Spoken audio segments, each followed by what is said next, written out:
Bonjour, c'est Isabelle. Dans cette vidéo-ci, je vais vous parler de l'histoire du Reiki. Alors attention, on parle d'une pratique qui a démarré au Japon dans les années 1920, qui a beaucoup voyagé dans le monde. Une partie s'est transmise oralement.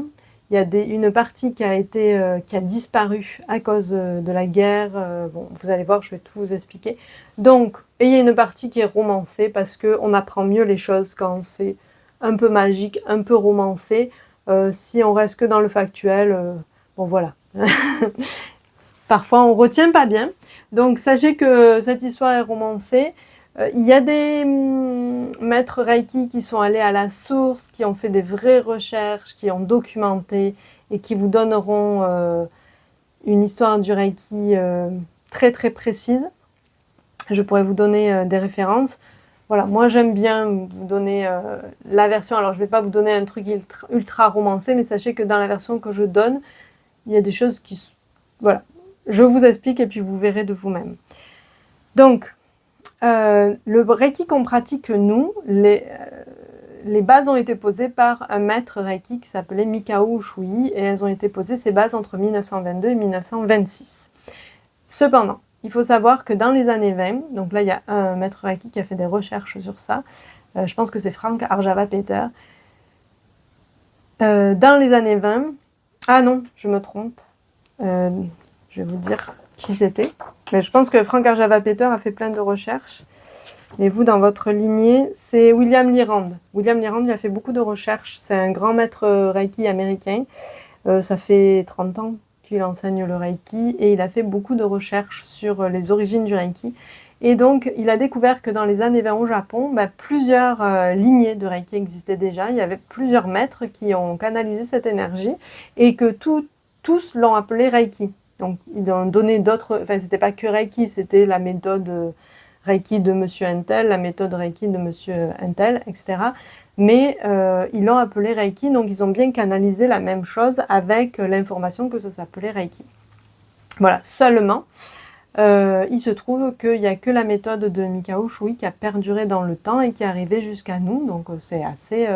on peut être honoré de ça, on peut l'en remercier, et c'est quand même assez... Moi, ça m'impressionne toujours, ça, de savoir qu'il y avait plusieurs personnes qui ont canalisé et qu'il y a quelqu'un, on ne sait pas bien pourquoi c'est lui, mais qui a réussi à le transmettre d'une façon que ça puisse perdurer dans le temps. Donc, ce monsieur Mikao Usui, il est né le 15 août 1865 au Japon, dans une famille bouddhiste. Vous verrez pourquoi c'est important plus tard de savoir. Il a pratiqué le bouddhisme depuis son plus jeune âge. Il allait au temple, etc., etc. C'est un enfant puis un jeune homme qui aimait beaucoup étudier et qui était très très curieux et qui a exploré des tas de sujets comme notamment les sciences médicales. On dit sciences médicales parce que je ne crois pas qu'il soit allé jusqu'à... Enfin, il a étudié la médecine, mais il n'est pas allé jusqu'à devenir médecin. Je ne crois pas. Mais il a aussi étudié la religion, il a étudié les arts divinatoires, la psychologie, l'histoire. Il a voyagé en Europe, aux États-Unis et en Chine. Il a occupé de nombreux emplois. C'était vraiment quelqu'un de polyvalent. Il a occupé de nombreux emplois au Japon, dont des emplois de fonctionnaires ou d'employés dans des entreprises. Et il a notamment travaillé pour... je ne sais plus si je l'ai... je ne l'ai pas écrit là, donc je ne vous le redirai pas. En février 1922, il a vécu une période personnelle difficile et donc là, il a décidé de faire une retraite de méditation, comme ça se fait aujourd'hui, ça se faisait déjà à l'époque. Il y a un endroit réputé au Japon pour ça s'appelle le mont Kurama, où il y a des cascades, un endroit où les gens se mettent sous les cascades pour recevoir le jet sur la tête et on dit que... Donc, ils font pas que ça comme pratique, mais notamment cette pratique-là, ça permet d'ouvrir le chakra coronal. Donc de développer nos perceptions. Aussi, donc cette retraite, c'était une retraite de jeûne, de méditation, en plus de la pratique dont je vous ai parlé. Et c'était une retraite de 21 jours. Donc, Donc il n'a pas mangé pendant 21 jours, il a médité pendant 21 jours, il a fait ses pratiques sous les cascades. Et on raconte, alors c'est là où c'est romancé, parce que je ne sais pas là si c'est vérifié, on raconte que le 21e jour, il avait la capacité, enfin il aurait reçu, il se serait évanoui ou il aurait d'abord reçu un truc un rayon lumineux sur la tête et se serait évanoui, et quand il se serait réveillé, eh ben, il aurait constaté qu'il avait des nouvelles capacités, notamment des capacités de guérison. Donc, comment il savait qu'il avait des capacités de guérison? Enfin, en fait, lui, sa recherche, c'était la recherche de l'éveil. Il voulait, ça a été documenté, ça, c'est que dans toutes ses explorations, ce qu'il voulait, c'était l'éveil, comme Bouddha. Et donc, voilà, quand il a traversé une période de vie difficile, il est allé faire une retraite, et peut-être que c'était le moment pour lui d'avoir cet éveil. En tout cas, quand on raconte que ce fameux 21e jour, quand il a reçu le rayon de lumière sur sa tête qui s'évanouit, quand il s'est réveillé, il s'est dit « ça y est, j'ai atteint l'éveil ». Et c'est là où c'est romancé, il serait parti, descendu du mont en courant pour aller raconter ça à son maître de méditation. Il serait tombé, il se serait blessé, et à la cheville, avec le pied en sang, et il aurait juste posé instinctivement ses mains sur son pied, ce qui aurait réparé tout de suite la blessure. Et ensuite, n'ayant pas trouvé son maître, il aurait encore descendu, il aurait poursuivi sa descente en courant, serait arrivé en bas dans une auberge où il aurait demandé à manger, parce que ça faisait 21 jours qu'il ne mangeait pas, et là il aurait mangé un vrai repas, comme quelqu'un qui n'a pas fait un jeûne de 21 jours. Et toujours dans la partie romancée de l'histoire, la jeune fille qui le servait dans l'auberge avait une rage de dents, et il aurait instinctivement posé ses mains sur son visage, ce qui aurait permis la guérison de la jeune fille. Donc il s'est rendu compte non seulement qu'il avait atteint une sorte de niveau d'éveil, et qu'en plus, il avait développé des capacités de guérison. Donc il s'est dit qu'il ne pouvait pas garder ça pour lui, qu'il fallait qu'il le partage. Et donc, il a créé un centre de pratique de cette méthode, où les gens pouvaient venir soit pour l'étudier, soit pour être soignés, être traités. Voilà. En fait, sa méthode, c'est comme ça lui est tombé dessus, on va dire. Donc, il n'a pas tout de suite il a posé les bases, mais ensuite il a développé pendant tout le temps qui lui restait à vivre. À l'occurrence, il ne savait pas qu'il allait mourir 4 ans plus tard, mais néanmoins, il a donc ouvert ce centre qui s'appelait Ushui Reiki Ryo Ho Gakkai, et il a traité plusieurs centaines de personnes et formé 20 professeurs jusqu'à sa mort en 1926 d'une attaque cérébrale. Notamment, avant, bon là j'ai déjà parlé de sa mort, mais juste avant, il y a eu le grand tremblement de terre à Tokyo, où il y a eu beaucoup de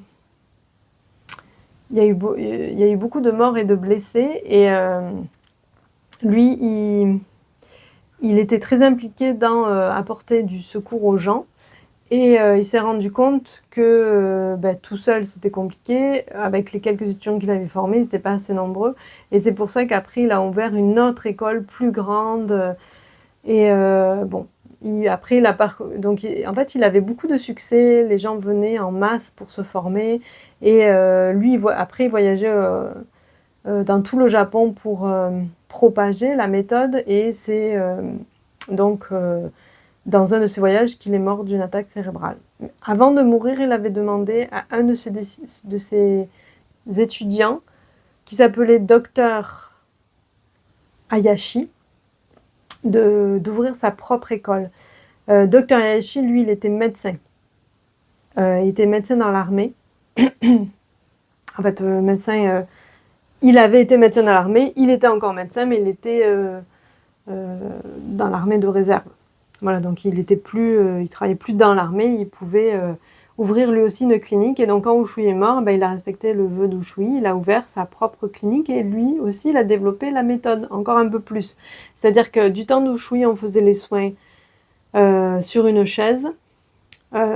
C'est Hayashi qui a donné l'idée, qui a commencé à pratiquer sur table, et c'est aussi Hayashi qui a commencé à pratiquer, à mettre à l'ordre du jour les soins collectifs. C'est-à-dire que quand quelqu'un venait dans la clinique du docteur Hayashi pour recevoir un traitement de Reiki, il était allongé sur une table et il y avait plusieurs praticiens qui pratiquaient sur lui en même temps. Chose que nous ne faisons pas forcément nous, hein. On n'est pas toujours disponible tous en même temps pour pratiquer des soins collectifs. Donc ce docteur Hayashi, il a apporté des améliorations au système. Donc celle que je viens de citer. Et également, il a fait un manuel complet avec ses connaissances de médecine. Lui, en fait, il était médecin, donc pour telle pathologie, il préconisait tel traitement de Reiki. Voilà. Et donc, en 1935, arrive une troisième figure importante de notre lignée, qui s'appelait Madame Awayo Takata. Moi, je dis toujours Madame Takata, c'est pour ça que je cherchais son prénom. Donc, Madame Takata, elle est née en 1900 dans une plantation de sucre à Hawaï, parce qu'il y avait des Japonais qui avaient immigré à Hawaï, donc Hawaï aux États-Unis. Donc cette Madame Takata, elle est née en 1900, elle est sur la plantation de sucre, elle s'est mariée, et en 1935, son mari décède, elle a 2 enfants, elle se retrouve toute seule, à tout gérer, et elle fait un burn-out, ce qu'aujourd'hui on appellerait probablement un burn-out, en tout cas, ou une mini-dépression. Et puis, sur tout ça, il y a sa sœur qui décède. Et ses parents étaient retournés au Japon entre-temps. Et dans la tradition japonaise veut que c'était à Madame Takata d'aller annoncer la mort de leur fille à ses parents. Donc, malade. Ah oui, il fallait aussi qu'elle accompagne la dépouille au Japon. Donc, elle était malade. Elle s'est rendue au Japon pour accompagner la dépouille de sa sœur et annoncer la mort aux parents. Et comme elle était épuisée et malade, elle sera à l'hôpital au Japon. Et là, elle dit, parce que elle aussi, elle a un peu romancé toutes les histoires, mais elle raconte qu'on lui a diagnostiqué une tumeur au ventre et des calculs biliaires. Et après, donc on lui recommandait une opération d'urgence, et après cette visite à l'hôpital, elle entend parler de la clinique du docteur Hayashi et elle s'y rend. Et là, donc on lui fait un premier traitement et elle est surprise que les praticiens lui donnent à peu près le même diagnostic que celui qui a été posé à l'hôpital, sauf qu'on ne lui parle pas d'opération, bien entendu, on est dans une clinique de Reiki. On lui propose des soins. Donc le traitement, il était lourd, hein, c'était je crois 40 jours. Je ne sais pas si je l'ai nommé. Oui, 40 jours. 8 heures par jour, pendant 40 jours, on lui faisait des soins à Madame Takata dans la clinique du docteur Hayashi. Et d'après elle, elle a été complètement guérie. Donc comme elle était bluffée par la méthode, elle s'est dit, il faut absolument que j'apprenne ça. Et donc elle a demandé au docteur Hayashi de devenir sa disciple. Elle est restée avec lui pendant 1 an à apprendre le premier niveau de Reiki, sachant qu'à l'époque c'était plus long, hein, il n'y avait pas... en fait, pourquoi aujourd'hui c'est plus rapide? C'est parce que on utilise les symboles et que depuis 100 ans qu'on les utilise, l'énergie qui est dessus est de plus en plus forte, la vibration est de plus en plus forte, donc ça va plus vite. Mais à l'époque, déjà il n'y avait que 3 symboles, et en plus, comme c'était tout neuf au niveau de la canalisation, les effets, ils ont eu des très bons effets, je suis d'accord, mais ce que je voulais dire, c'est que pour intégrer la méthode, il fallait au moins 1 an de pratique assidue à l'école pendant 1 an. Enfin, je dis ça et en même temps, je me dis, je reviens sur ce que j'ai dit un peu plus tôt, c'est que de toute façon, oui, nous, on fait des stages de 2 jours, 3 stages de 2 jours. Moi, je vous fais faire un peu plus, c'est-à-dire que je vous donne des pratiques. Après le premier stage, vous avez 21 jours. Avant le 2e stage, vous avez 1 mois. Avant le 3e stage, vous avez 2 mois de pratique. Même peut-être, je vais même augmenter ça. Je vous encourage aussi à venir pratiquer lors des soirées Reiki, etc. Mais sinon, vous pourriez aussi faire juste 3 stages de 2 jours et voilà. Mais en fait, si vous choisissez la solution de facilité, 3 stages de 2 jours et rien faire entre, ça donnera pas grand-chose. Donc c'est pour ça que moi je mets bien après c'est parce que j'ai aussi fait du shiatsu et que j'ai suivi les enseignements et j'ai beaucoup pratiqué pendant 4 ans, enfin que je continue toujours à pratiquer puisque maintenant je suis installée. Mais ce que je veux dire, c'est que dans les disciplines japonaises, il y a le mot discipline et donc c'est implicite que vous devez pratiquer. Sauf que beaucoup de gens ne comprennent pas ça. Et donc une fois qu'ils ont fini le stage, ils disent c'est bon, je suis praticienne en Reiki. Et ils sont praticiennes ou praticiens en Reiki et les personnes parfois sont étonnées de ne pas avoir de résultats ou qu'elles ressentent moins de choses ou qu'elles ne reçoivent pas de messages ou etc. etc. Mais c'est parce que y a pas la pratique. En fait, à partir du moment où vous allez finir le stage, dès le lundi, commencez à pratiquer, même si c'est que 10 minutes. Pratiquez sur vous tous les jours de votre vie, même que 10 minutes. Plutôt que faire beaucoup de pratiques pendant le stage et puis après ranger ça dans un coin et s'y remettre quand on a quelqu'un qui veut bien qu'on lui fasse un Reiki, ça marche pas en fait. Ça va marcher un certain temps, vous allez vous épuiser, verrez, ou vous allez... voilà, je vous laisse faire votre expérience, mais en tout cas je vous dis, la façon japonaise, c'est la pratique, la discipline. Donc après, faites ce que vous voulez de cette information. Encore une fois, chacune son chemin. Et je n'ai pas de regard sur votre chemin, même si j'ai des recommandations. Voilà. Donc, Madame Takata complètement guérie, se forme au niveau 1, puis au niveau 2 avec Ayashi pendant... Oui, parce que j'ai dit niveau 1, mais c'est niveau 1 et 2 avec Ayashi pendant 1 an au Japon. Retourne à Hawaï et là, commence à faire des soins. Des séances de Reiki. Elle devient une guérisseuse renommée, d'abord à Hawaï, puis après dans tous les États-Unis.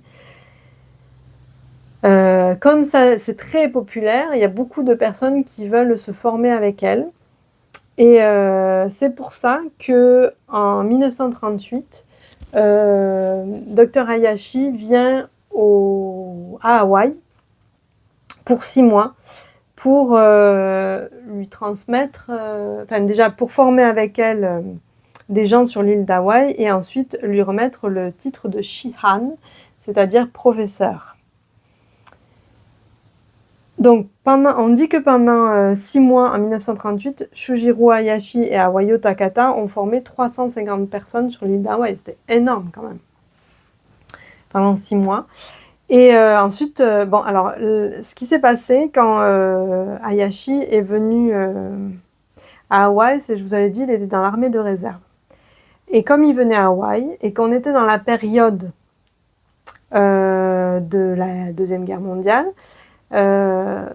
l'armée japonaise a demandé à Hayashi de donner les plans, d'aller espionner en fait, de donner les plans de où étaient les bases militaires américaine à Hawaï. Mais Hayashi a refusé parce que c'était bien sûr pas en accord avec les valeurs du Reiki, vous vous doutez bien. Et donc, comme il a refusé, il a été déclaré traître, ce qui est le pire des honneurs dans l'armée, je sais pas, mais en tout cas au Japon. Et donc, on dit que il a fait le seppuku, le suicide rituel. Après, dans les recherches qu'ont fait William Lyrand et Arjava Peter, il semblerait plutôt que ce soit couper les veines, mais en tout cas, c'était un suicide. Donc, une autre mort dramatique en 1940. Donc, la guerre de 39-45, elle a vraiment été coûteuse pour le Reiki, parce que, donc déjà, il y avait la guerre elle-même, donc le bien-être, il n'est jamais priorisé hein, quand il y a la guerre, vous vous doutez bien. Donc déjà, la pratique elle-même du Reiki, elle a été ralentie par la guerre. Mais ensuite, en fait, il y avait, pour pas avoir de problème avec le gouvernement japonais, les organisations qui avaient été créées par Mikao Usui et Dr Hayashi ont ralenti leurs activités. Elles ont mis leurs activités en pause. Ensuite, comme je vous l'ai expliqué, le fait que Hayashi était réserviste et qu'on lui ait demandé les plans des bases américaines, ça a conduit à son suicide. Donc on a eu... Et Usui était déjà mort, donc voilà, disparition de 2 grands maîtres Reiki qui allaient continuer à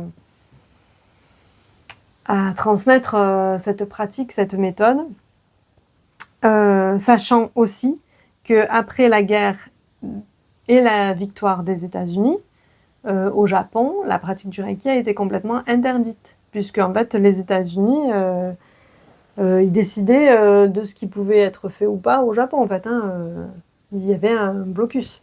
Donc, comme elle a été complètement interdite, les organisations qui avaient été créées par Hayashi et Usui sont devenues des organisations secrètes. C'est pour ça que des fois on parle de secte.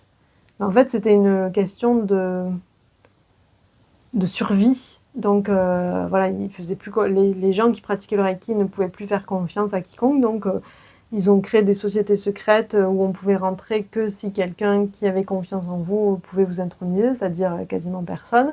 Et donc voilà, c'était presque voué à la mort, à la disparition du Reiki. Si Madame Takata n'était pas intervenue, c'est-à-dire que Madame Takata, elle s'est bien rendue compte de ce qui se passait.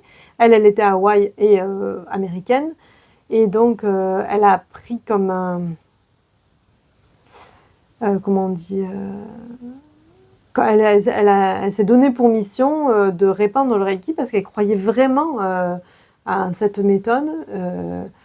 Ça fait un peu bizarre de parler de ça parce que maintenant, c'est une méthode qui est perdue dans les autres, c'est une pratique de bien-être comme une autre, etc. Mais à cette époque-là, il n'y avait pas tant de choses de cette envergure. Et c'était vraiment important pour elle que ça perdure, donc elle s'est engagée à le faire perdurer.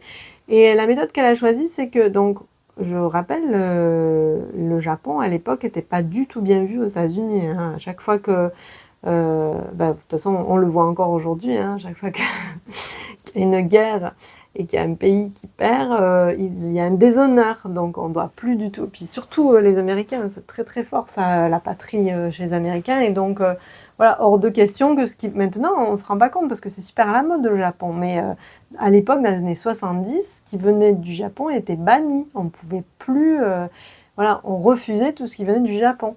Donc elle, qu'est-ce qu'elle a fait? Elle s'est dit, bon, moi je veux que le Reiki perdure, il ne faut pas qu'il ait l'air trop japonais. Donc, qu'est-ce qu'elle a fait? On était dans les années 70, la mouvance New Age, le yoga était en poupe, etc. Avait le vent en poupe. Je commence un peu à fatiguer. Donc, qu'est-ce qu'elle a fait? Eh bien, elle a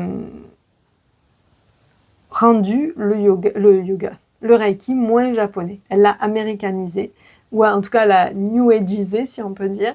Donc, c'est elle qui a introduit la notion de chakra dans le Reiki. Qu'est-ce qu'elle a fait d'autre? Voilà, il fallait pas que ça... Elle a apporté des changements. Ce côté discipline qui est très japonais, elle a simplifié la méthode pour que ça soit plus facile. Parce qu'elle s'adressait à des Américains, ils aiment la simplicité. Hein, on n'est pas dans la rigueur japonaise, là. Dans la version américaine, il fallait que ça soit plus simple, il fallait que ça n'ait pas trop l'air japonais. Voilà, donc elle a rajouté les chakras, notamment, elle a simplifié, elle a inventé une histoire alternative où Usui, il était toujours japonais, mais plutôt catholique. Voilà, il y a plein de choses comme ça. Elle a retiré aussi, il y avait beaucoup d'exercices avec Usui de perception de l'énergie. On s'entraînait au niveau du ki, à ressentir déjà différentes choses au niveau du ki. Ça, elle a enlevé. C'était trop ésotérique. Hop, on enlève. Et donc, elle a fait une méthode qui s'adressait clairement à des Américains, pour un public américain. Et c'est pour ça qu'une fois, quelqu'un m'a demandé « Mais c'est japonais le Reiki, pourquoi tu nous parles des chakras ?» Alors de plus en plus, je reviens sur plutôt, moi les dantianes ou les haras, hein, le hara inférieur, le hara principal qui est sous le nombril, le hara au niveau du cœur et le hara au niveau du troisième œil. Bon, ben, dans d'autres pratiques de Reiki, notamment le Reiki tibétain, vous allez parler des chakras. Bon, moi, des fois, j'utilise les chakras aussi, parce que j'ai été formée, on va dire, dans les deux mouvances, mais c'est vrai que le Reiki d'origine, on ne parlait pas de chakras, c'est Madame Takata qui a introduit ça. Voilà, donc entre 1970 et 1980, Madame Takata a formé 22 maîtres Reiki, elle est décédée en 1980, donc elle, par rapport aux deux autres, elle a vécu plus longtemps quand même. Donc elle avait dans sa façon, c'était particulier à Madame Takata, parce que comme elle considérait que c'était vraiment précieux le Reiki, elle mettait les stages très très chers. Je crois que c'était, enfin, en tout cas, c'était de l'ordre des 10 000 € le week-end, 10 000 $ pardon, le week-end. En plus, les gens qui venaient apprendre avec elle n'avaient pas de manuel, n'avaient pas le droit de prendre des notes, ils devaient tout mémoriser entièrement. Et il n'y avait pas de vidéo, bien sûr, à l'époque. Et donc, voilà, c'est la personne qui investissait 10 000 $ dans sa formation, il fallait qu'elle soit en forme et bonne capacité de mémorisation parce qu'il n'y avait pas de deuxième chance. Et Madame Takata, elle avait demandé aux gens qu'elle formait de, à leur tour, transmettre le Reiki de la même façon. Donc, vous doutez bien qu'à ce prix-là, il n'y avait pas beaucoup d'élus. Hein. Donc, c'est quand elle est décédée, il y a plusieurs professeurs qui avaient été formés par elle qui se sont regroupés. Il y en a qui ont gardé la façon de faire de Madame Takata et il y en a qui ont dit ben non, le Reiki c'est l'énergie universelle, ça appartient à tout le monde. On ne peut pas faire des prix comme ça. C'est pas logique, ça va être réservé qu'à une certaine classe. Enfin, voilà, ça ne marche pas. Pour eux, ça ne fonctionnait pas. Donc ils ont décidé de l'enseigner de façon indépendante. Oui, c'est toujours payant. Pourquoi? Parce que on a des frais quand on enseigne le Reiki. Notre temps, c'est une chose, mais il y a aussi les manuels, il y a la location de la salle, les achats des tables, etc. Donc tout ça, c'est des frais et c'est normal, enfin comme toute formation, que nous soyons rémunérés pour ça. Néanmoins, voilà, moi je pense qu'on pratique aujourd'hui des prix raisonnables. En tout cas, moi c'est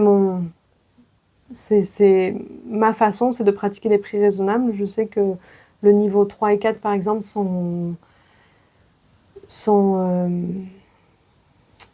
les prix qui sont pratiqués sont beaucoup plus élevés que ce que je peux pratiquer, mais voilà, en tout cas, c'est beaucoup moins, même l'ensemble, que 10 000 € juste pour un week-end.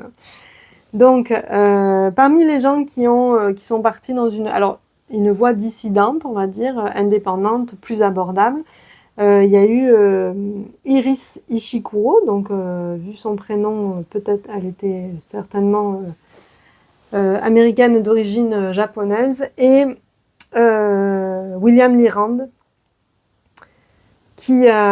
donc William Lyrand, il est dans notre lignée. Il a reçu l'enseignement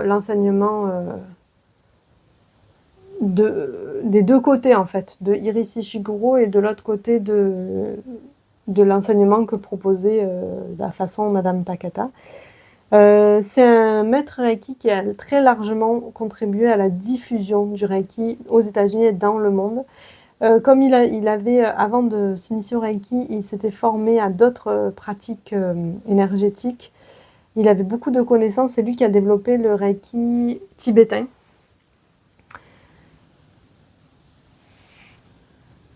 Voilà. Donc à ce moment-là, dans les années 80-90, le Reiki est en plein essor. Mais par contre, il est totalement déconnecté de ses racines japonaises. Là, on est dans autre chose. D'ailleurs, c'est aussi pour ça que c'est critiqué. Hein. Les gens disent oui, c'est supposé être japonais, mais il n'y a plus rien de japonais, etc. Parce qu'à ce moment-là, le Reiki traditionnel, il avait pratiquement disparu. Comme je vous avais dit, les organisations créées par Ushui et Hayashi étaient devenues des organisations secrètes. il y avait pratiquement plus de références du Reiki traditionnel, on était dans autre chose.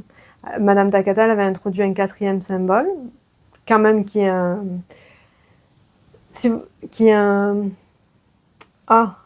kanji, mais voilà. C'était très différent. Les 3 premiers symboles ont été introduits par Ushui, mais il raconte qu'il est allé les chercher, lui, il les avait...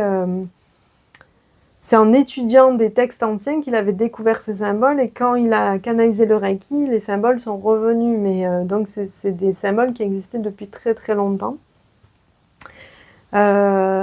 Madame Takata, celui qu'elle a introduit, alors peut-être qu'elle l'a canalisé, hein, mais en tout cas ça a été critiqué aussi parce que voilà, certaines personnes considèrent que ce symbole-là, il est inventé par Madame Takata.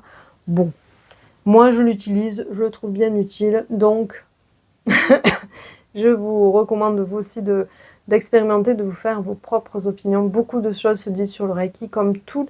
En fait, à chaque fois que quelque chose a du succès, il va y avoir des gens pour honorer cette méthode et des gens pour la critiquer, voire la dénigrer. Donc ça fait partie du succès en fait. Et voilà, si vous êtes ici, c'est que vous avez reçu l'appel à un moment donné pour recevoir cet enseignement. À vous de l'expérimenter, à vous de voir si ça vous parle, ce que vous voulez en faire. Si déjà vous voulez pratiquer que sur vous ou aussi sur d'autres personnes, et puis après avoir pratiqué, est-ce que vous aurez envie de l'enseigner? Voilà, il y a plein de possibilités, elles sont toutes ouvertes. Voilà, et je vais juste pour finir sur l'histoire, donc le Reiki traditionnel dans les années 70 avait quasiment disparu, et c'est, je pense, fin des années 80 ou début des années 90 que Frank Arjava Peter, qui était un Américain qui avait reçu l'enseignement d'un des descendants de Madame Takata, mais qui était américain, installé au Japon parce que sa femme était japonaise, a fait des recherches sur le Reiki traditionnel. Il est entré en relation avec la Gakkai, qui était l'organisation qui avait été créée à l'origine par Ushui Sensei. Et donc il a réussi à rentrer en relation, il a réussi à avoir des renseignements, à remonter à la source, à exhumer des pratiques traditionnelles. Et c'est grâce à lui et à ses livres qu'on a maintenant accès aux enseignements traditionnels. Vous pouvez faire une formation, alors ça s'appelle Jikiden Reiki, où là c'est que à la façon traditionnelle. Voilà, moi je me revendique pas du Reiki traditionnel, même s'il y a vous verrez dans la formation, je vais vous dire ça c'est issu du Reiki traditionnel, ça c'est issu de la nouvelle vague. Voilà. Il y a des écoles qui se revendiquent du Reiki traditionnel, il y a des écoles, notamment l'école de Reikiologie à Paris, qui dit que tout ce qu'on fait nous avec les symboles et tout, c'est du n'importe quoi, et que eux ils font le Reiki traditionnel et qu'il n'y a que eux qui ont raison, et que leur école c'est 3 ans de formation, et que tous ceux qui font pas 3 ans de formation, leurs séances ne valent rien. Bon, c'est un point de vue, moi je trouve que ils se disent vraiment, ils sont très fermes et voire agressifs, et rien que ça, pour moi c'est rédhibitoire. C'est pas l'enseignement de Ushui, c'est un enseignement d'amour. On a le droit de faire comme on a envie, on a le droit de faire aussi en fonction de ce qu'on reçoit, des appels qu'on reçoit, des personnes qu'on rencontre, et il y a personne qui a raison, personne qui a tort. Oui, il y a des écoles qui vont faire plus traditionnel que ce que je fais, il y a des écoles qui vont faire encore plus ésotérique que ce que je fais. Tout le monde a sa place. Et en tout cas, le message du Reiki, c'est que c'est universel et qu'on l'a tous en nous. C'est accessible à tout le monde. Il n'y a pas des personnes qui ont la parole, quoi. Donc aller vers... alors aussi, Madame Takata, par exemple, a exigé qu'on fasse sa formation avec toujours le même enseignant. C'est pareil. Moi, je vous dis, allez vers la personne qui vous appelle au moment où vous en avez besoin. Là, vous faites le premier niveau avec moi. Peut-être que ça vous appellera de faire le niveau avec moi ou avec quelqu'un d'autre. Faites vraiment ce qui vous appelle. C'est très important dans l'énergie d'écouter son intuition. N'écoutez pas votre tête. N'écoutez pas votre portefeuille. Allez-y à l'intuition. Et surtout, rappelez-vous que le Reiki coule dans toutes les lignées. Il est universel. Il n'a pas de nationalité. Il appartient à personne.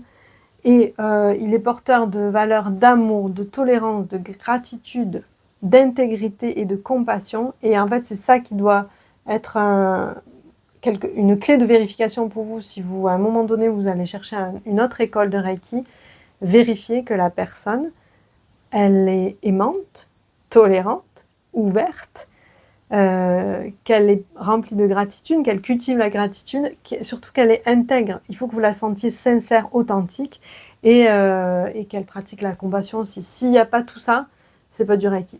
Et après, je suis d'accord que moi-même, il y a des moments où il y a certains moments où alors authentique, je pense que ça, je suis tout le temps authentique. Voilà, c'est quelque chose que les gens reconnaissent chez moi, donc j'imagine que c'est ça qui transparaît. Mais c'est vrai que des fois, je ne suis pas toujours pleine de compassion. La gratitude, ça, c'est facile pour moi aussi. Mais voilà, parfois, voilà, des fois, je manque de compassion. Je m'en rends compte et je m'améliore sur ce sujet, mais ça peut m'arriver. Mais voilà, soyez indulgents aussi. On n'est jamais, personne, la perfection n'est pas de ce monde. C'est un travail au quotidien pour tout le monde. Néanmoins, si vous ne sentez pas la personne, si vous ne la trouvez pas sincère, pas authentique, n'y allez pas. Parce que là,